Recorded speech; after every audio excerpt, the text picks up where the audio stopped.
اکثر خلک داسې چې په دې دماغ یې بوجي، په دې جسم یې بوجي، جسم یې دروند پریشان یې حضرت، په دې دماغ یې پرونه ډېر سخت بوج دی حضرت. څه داسې وظیفه وکړم چې الله پاک مې دماغ او د جسم دا بوج کوز کړي.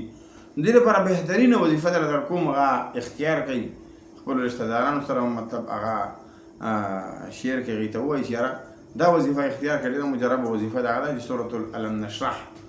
بسم الله الرحمن الرحيم. ألم نشرح لك صدرك ووضعنا عنك وزرك الذي أنقض ظهرك ورفعنا لك ذكرك فإن مع العسر يسرا إن مع العسر يسرا فإذا فرغت فانصب وإلى ربك فارغب. دې سره الله رب العالمین د انسان د جسم غ بوج کوز کی. الله رب العالمین فرمایي ألم نشرح لك صدرك، ای پیغمبر علیه الصلاة والسلام ولې ما ستا دغه سینه کوشاده نه کړه، کولو مې نه کړه. ووضعنا عنك وزرك، او ما چې کوم دی نو تا نه بوج کوز نه کو.